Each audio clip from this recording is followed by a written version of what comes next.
Remember anything about logarithms? Yeah. Oh. Drop them. You drop logs, don't you? Something to do with Do you have something to do with what? Exponents. All right. You can't forget that. Now, guys, this is the third time and we're going to go over log properties. We're going to make it quick. You use logs in calculus actually quite a bit. So you had a little table. Did anybody fill out their little table? Yep. All right. Well, because these are exponents, let's just fill this out and then we'll reverse the process. So 2 to the negative 1. 1. Oh, good. You remember negative. 2 to the 0. 1 to the first. 2 to the second. So when I'm doing this opposite, how did I know that this was the opposite? Or in math, we call that the inverse. How did I know it was the inverse? I switched the x and y. So what happens to my table then? Okay, so I don't have to do anything but flip-flop the domain and the range. So 4 and 2. All right, what we're going to do here is we're going to graph these because I have a feeling you don't quite remember those graphs. Is that true? Yep. Maybe you do. What was the general shape of an exponential? A J-curve. A J-curve. Okay, so I know that it hits my y-axis called my y-intercept at 1. And then if I'm at negative 1, I'm only down to a half. If I'm at 1, I'm up to 2. And if I'm up at 2, I'm way up here at 4. So there it takes off. Where was my asymptote? At y equals 0, the x-axis. Correct. I would never get below 0. Remember we had the M&M decay? Do you remember doing that? The skittle activity, the M&M? You could never get 0 M&Ms. Because if you take a half of an M&M, there's still a half there. If you take a half of a half, now there's a quarter. And then a 16th, and then a so forth, right? So you'll never get to 0 in theory. In reality, obviously you do. Okay, so now, what does this logarithmic graph look like? Do you remember? Because these are inverses of each other, what must they be symmetric about? Neither. Y equals x. Right. Remember that slanted fold line? We even had grass paper last year that we made you fold on. Unless, of course, you were Mr. Lewis's. I don't know. Okay. I think he made you fold, didn't he? He got tired of you guys was the problem. Just being honest. Oh, was it? Okay, so it's going to go right here. Do you agree? Right. And so instead of having x be the x-axis be the asymptote, now who's the y-axis? Going to be now. Y-axis is now going to be the what? So it's going to travel this way. All right, and I'm probably a little off there because I should be have some equal spacing there, but pretty darn close. All right, so this is a graph of a log in red. Now, what can't a log have for an x value? X can never be what kind of number? Can't be a negative or 0. Then we talked about these two logs called a common log and e. What do you remember about a common log? There's one thing. Well, really two things. Base 10. Right, because our number system is in base 10. So a common log is base 10. So when you see a log with no base, it's in base 10. True? So your calculator only has base 10. You can convert out of bases into base 10 or base e, but that takes a lot of work. We normally just deal with base 10, and that's all we'll be doing in calculus here. So what was e then? A couple things about it. Oh, it was a natural log. So natural log would be a log with base e. That's an e. It looks like a c. Sorry there. It looks like an e. So we simplify that because in mathematics, we don't like all those sub and superscripts. It just makes for a mess when, especially when you were typesetting a long time ago. So what does a log base e really turn into? ln, which we call as a natural log. So what is this number e? 2.71. Okay, 2.71828, exactly. You remember it was Avogadro? Oh, it's not Avogadro's number. Oh, that's something different. This is Andrew Jackson's number, right?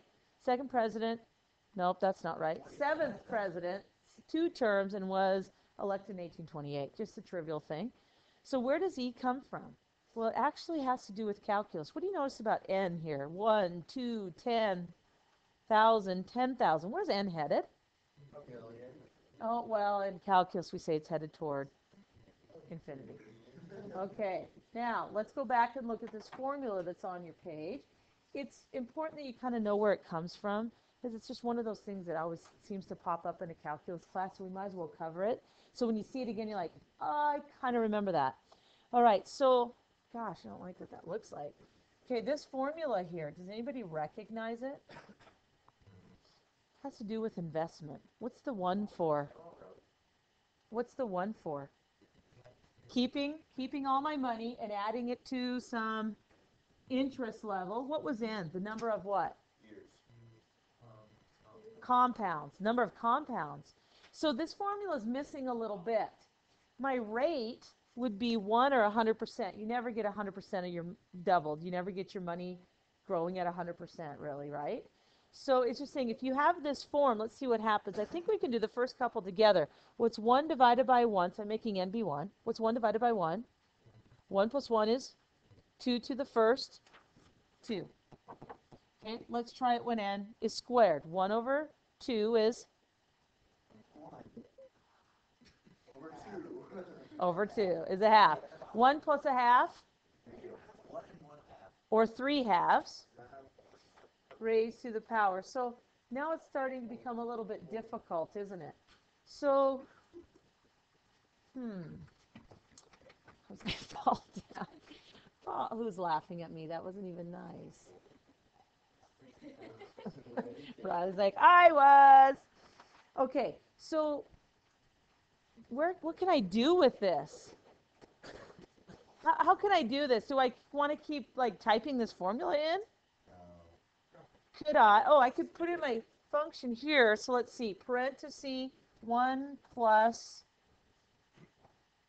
the 1 divided by x. Close that up again, and raise it all to the power of x. Could I do that? Okay, so I want a table feature because I think if I graph this, let me turn the stat plot off so it doesn't give me an error. I always want to check our window. Maybe I'll just go zoom 6 because it standardizes my window.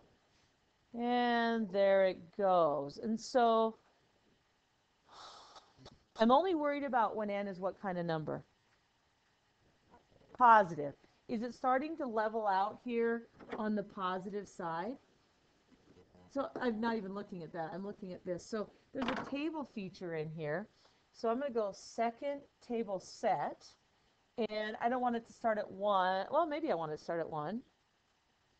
I think the table is going to start at 1. And let's increment it by 10s just because I put 10, 100,000.